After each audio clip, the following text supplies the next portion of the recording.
Assalamualaikum warahmatullahi wabarakatuh. Kami dari kelas MIPA 5 kelompok 6 akan mempresentasikan Kerajaan Mataram kuno. Saya Alexandra Ignati, nomor absen 4.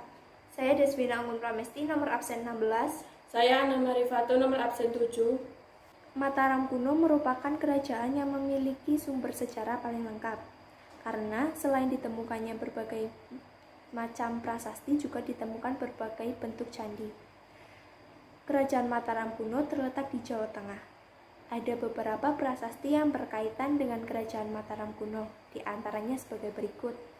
1 prasasti Canggal, 2 prasasti Kalasan, 3 prasasti Kelurak, 4 prasasti Mantiasih, 5 prasasti Kanyumungan, 6 prasasti Gondosuli, 7 prasasti Rukam, 8 prasasti Tritepusan, 9 prasasti Siwargra, 10 prasasti Sanhara. Prasasti Canggal isinya menceritakan tentang pendirian lingga lambang Sriwijaya di desa Kunjarakunja oleh Sanjaya. Prasasti Kalasan isinya menyebutkan bahwa guru sang raja berhasil membujuk Maharaja Tejapura Panangkarana yang merupakan mustika keluarga Shailendra atas permintaan keluarga Shailendra untuk membangun bangunan suci bagi Dewi Tara dan sebuah biara bagi para pendeta, serta penghadiahan desa Kalasan untuk para umat Buddha. Prasasti Kelurak isinya tentang perintah pembuatan arca Manjusri yang merupakan perwujudan Sang Buddha, Wisnu, dan Sangga yang dapat disamakan dengan Brahma, Wisnu, dan Shiva. Prasasti Mantiasih dibuat sebagai upaya melegitimasi Balitung sebagai pewaris tahta yang sah sehingga menyebutkan raja-raja sebelumnya yang berdaulat penuh atas wilayah Kerajaan Mataram kuno. Dalam prasasti ini juga disebutkan bahwa desa Mantiasih ditetapkan Balitung sebagai desa daerah bebas pajak. Prasasti Kanyumungan. Isi prasasti pada bagian yang berbahasa Sanskerta adalah tentang seorang raja bernama Samaratungga. Anaknya bernama Pramodawardhani mendirikan bangunan suci Jinalaya serta bangunan bernama Wenuwana untuk menempatkan Abu Janazah Raja Mega, sebutan untuk Dewa Indra.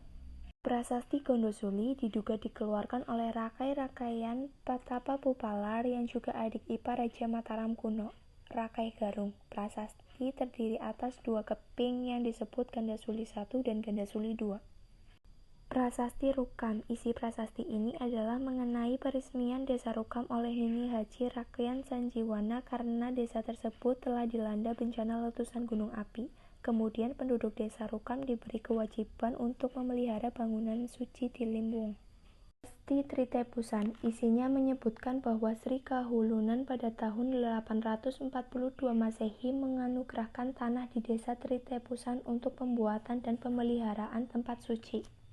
Prasasti Siwargra. Prasasti ini menyebutkan kelompok candi agung yang mempersembahkan untuk Dewa Siwa yang disebut Sivargra, yang cirinya sangat cocok dengan kelompok candi Prambanan.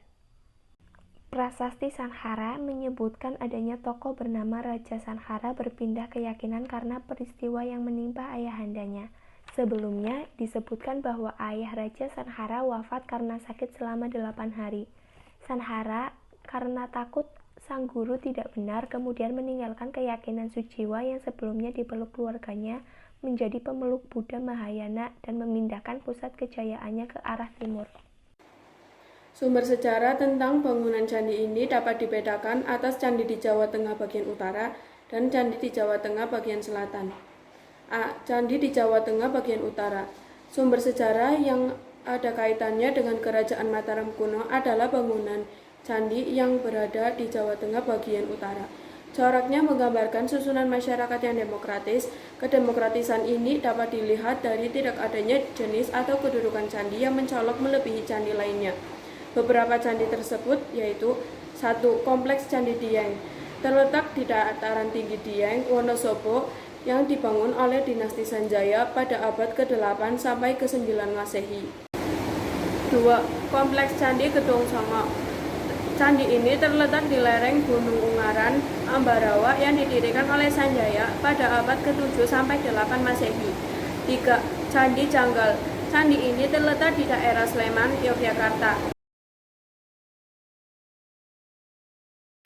B. Candi di Jawa Tengah bagian selatan. Wilayah Jawa Tengah bagian selatan juga banyak ditemukan candi. Bangunan candi di Jawa Tengah bagian selatan menggambarkan susunan masyarakat yang feodalistik dengan raja sebagai pusat dunia. Beberapa candi yang dimaksud yaitu 1. Kompleks Candi Prambanan, 2. Candi Borobudur, 3. Candi Mendut, 4. Candi Pawon, 5. Candi Plaosan, 6. Candi Sejiwan, 7. Candi Lumpung, 8. Candi Sari, dan 9. Candi Kalasan.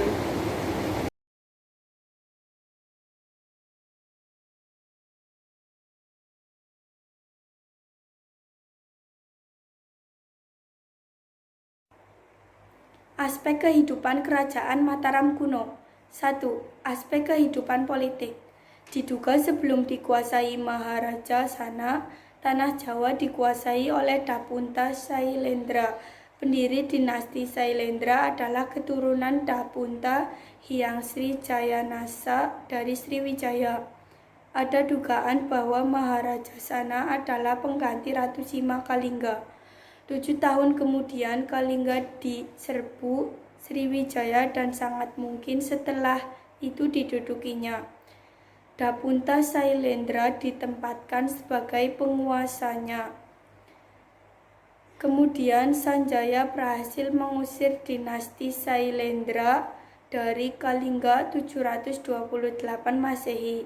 Sanjaya memindah istana Kalingga ke bumi Mataram 732 Masehi dan menobatkan diri sebagai Ratu Medang di bumi Mataram sebagaimana tercatat pada Prasasti Canggal.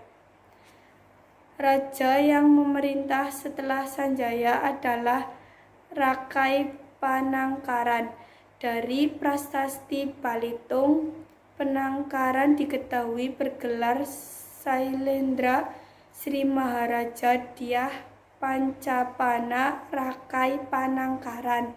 Hal ini ada dugaan bahwa Panangkaran berasal dari keluarga Sanjaya dan Sailendra. Sepeninggalan Panangkaran, Mataram kuno terpecah menjadi Mataram Hindu dan Mataram Buddha. Mataram Hindu diperintah oleh dinasti Sanjaya yang berkuasa di wilayah Jawa Tengah bagian utara, sedangkan Mataram Buddha berkuasa di Jawa Tengah bagian selatan. 2. Aspek kehidupan sosial. Masyarakat Mataram kuno, meskipun memeluk Hindu-Buddha dan kepercayaan lainnya, mereka tetap hidup rukun dan saling bertoleransi. Sikap itu dibuktikan ketika mereka bergotong royong dalam membangun Candi Borobudur. Hal itu juga menunjukkan kepatuhan rakyat dan pengutusan raja.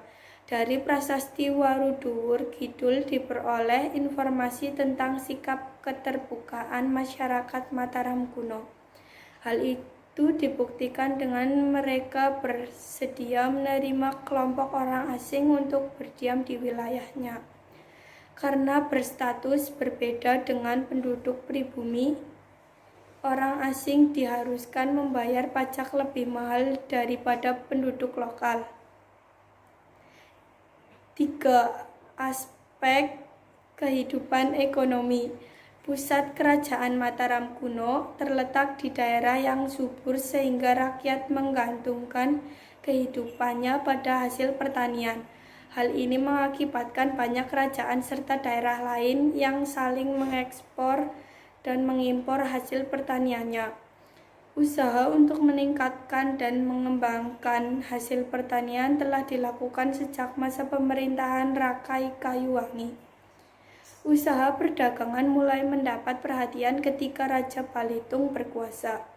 Raja telah memerintahkan untuk membuat pusat-pusat perdagangan serta penduduk di sekitar kanan kiri aliran Sungai Bengawan Solo diperintahkan untuk menjamin kelancaran arus lalu lintas perdagangan melalui aliran sungai tersebut. Sebagai imbalannya, penduduk desa di kanan kiri sungai tersebut dibebaskan dari pungutan pajak. Lancarnya pengangkutan perdagangan melalui sungai tersebut dengan sendirinya akan meningkatkan perekonomian dan kerajaan masyarakat Mataram kuno. Sekian presentasi dari kelompok kami. Bila ada salah kata mohon dimaafkan. Wassalamualaikum warahmatullahi wabarakatuh.